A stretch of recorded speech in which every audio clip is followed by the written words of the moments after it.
क्योंकि जदयू दावा कर रही है कि विधानसभा सत्र के दौरान राष्ट्रीय जनता दल महागठबंधन बिखर जाएगा, माने टूट जाएगी पूरी पूरी महागठबंधन। परसों ही महागठबंधन के नेता आदरणीय तेजस्वी यादव जी के आवास पर बैठक हुई थी। महागठबंधन के सभी लोग उपस्थित थे। क्या आपने इस फोटो को नहीं देखा था क्या? अगर जो लोग टूट की बात करते हैं तो उनको तो यह भी फोटो देखना चाहिए। कल भी हम लोग साथी थे।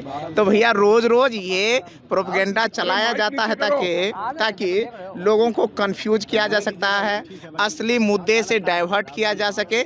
जो मुद्दे रोजगार के मुद्दे हैं, जो मुद्दे उद्योग और कल कारखाने के मुद्दे हैं, जो मुद्दे क्या कहते हैं अभी बजट जो पेश हुआ है इससे मुद्दा जुड़ा हुआ है। तो मुझे लगता है कि हमेशा से सत्ता पक्ष वालों का यही मंशा रहता है कि किसी तरह डाइवर्ट करो मुद्दा को। भ्रष्टाचार मुद्दा सामने कभी ना आए, बेरोजगारी कभी सामने ना आए, पलायन कभी सामने ना आए, इंफ्रास्ट्रक्चर में जो समस्याएं हैं उस पर कभी सामने ना आए, और लोग उलूल जुलूल की बातों पे कभी तेजस्वी जी काहे बाहर गए, कभी टूट रहा है तो कभी भाग रहा है। भैया ने राज्यसभा में कहा है कि पटना का नाम पाटलिपुत्रा कर दिया जाए। बस अब उससे जो मैं अभी जस्ट बोला क्या उससे अलग ये बात है। मैंने तो कहा उलूल जुलूल के सवाल से जो असली मुद्दे हैं, जो रोजगार के मुद्दे हैं, जो जनउपयोगी मुद्दे हैं, जो क्राइम से जुड़े मुद्दे हैं, जो नीट छात्रा के मुद्दे हैं, जो बहन बेटियों की सुरक्षा के मुद्दे हैं, उससे लोग कैसे डाइवर्ट हो, यही तो उनका मकसद है। इस बजट को हम कहेंगे चट मांगनी पट बियाह वाला। भैया 11-10 मिनट का बजट है, 10 मिनट में ऐसे पन्ना उलटते हैं, ऐसे समाप्त हो जाता है। भैया इतनी जल्दबाजी में क्या जल्दबाजी है भाई है? और उसी को उपलब्धियों का आंकड़ों का खेल, आदरणीय नीतीश बाबू ने सारे खेल तो कागजी खेल, आंकड़ों के खेल, यही खेल चल रहा है। जब आंकड़े के खोल इतने तंदुरुस्त हैं तो मैं कहता हूं पत्रकार के साथियों को, बगल में हमारा पटना रेलवे स्टेशन है, आप जाकर के देखिए जो यहाँ से ट्रेन खुलती है पंजाब हरियाणा के लिए, दिल्ली के लिए, राजस्थान के लिए, मुंबई के लिए, उसमें आज भी मारा मारी चलता है। तो ये कौन पलायन कर रहे हैं?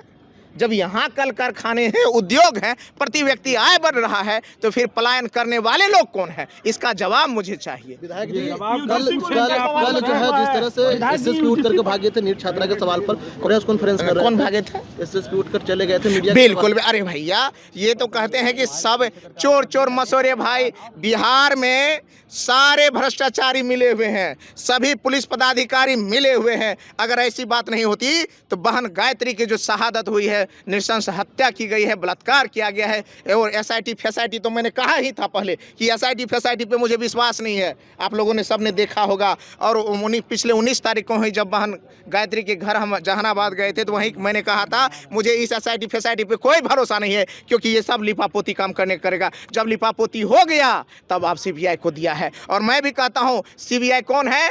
तो केंद्र के तोता है, और केंद्र से हमारा गठजोड़ चल रहा है बिहार के सरकार का, इसलिए वहां भी निष्पक्ष न्याय की उम्मीद नहीं करते हैं। और अगर न्याय चाहते हैं तो इसमें एक चीज़ और जोड़ देना चाहिए, सुप्रीम कोर्ट के जस्टिस को इसमें उनकी निगरानी में हो जाना चाहिए। सर नीट छात्रा के मामले पर कल प्रेस कॉन्फ्रेंस था, वहाँ पे एसएसपी सवाल का जवाब नहीं दिए, उठ करके चले गए। ये सरकार पूरे तौर पर अगवा हो गई है। इस सरकार का अपहरण कर लिया है बिहार के गुंडों ने, बिहार के बलात्कारियों ने।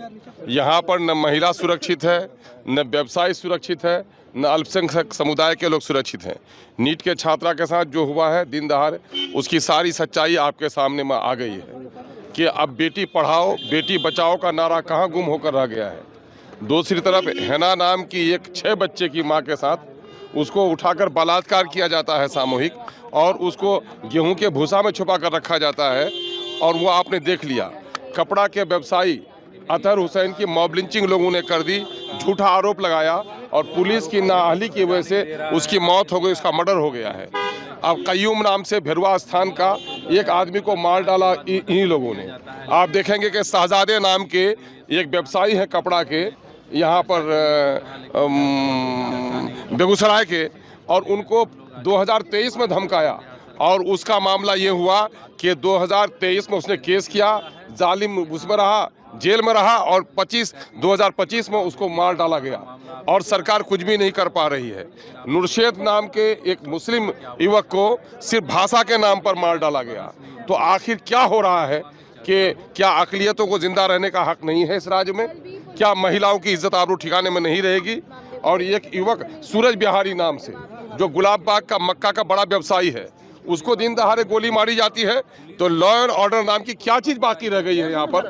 तो ये सरकार पूरे तौर पर कहीं न कहीं मैंने बलात्कारियों को संरक्षण देने वाली, कहीं न कहीं से लुटेरों को संरक्षण देने वाली और अक़लियतों पर जुर्म ढाने वालों को छूट देने वाली सरकार बनकर रह गई है।